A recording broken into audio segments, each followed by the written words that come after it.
In Democracy in America, as I mentioned, Tocqueville identified the central current of America in its manners and morals.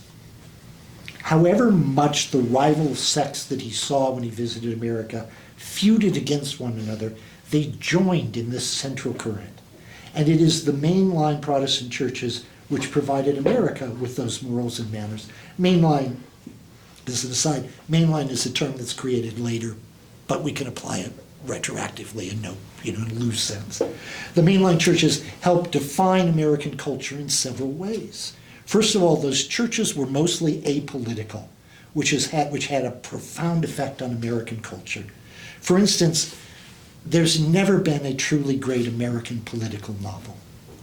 The average French streetwalker or prostitute in a novel by Zola knows more about politics than the heroes of the greatest American novels.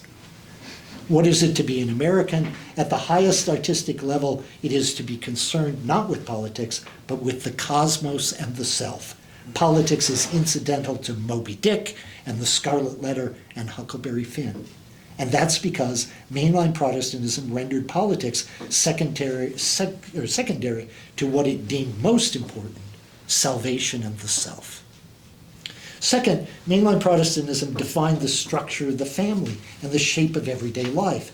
Baptisms and marriages and funerals. It effectively shaped the social life of communities.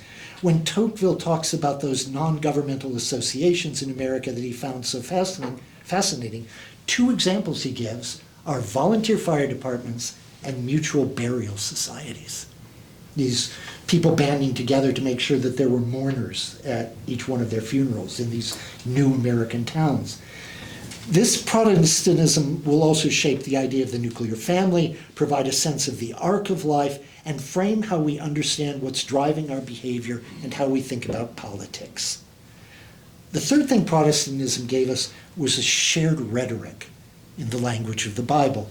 When Adlai Stevenson, the former Democratic governor of Illinois, was asked why he decided to run for president for a second time in 1956, he answered, "It was not like Saul on the road to Damascus."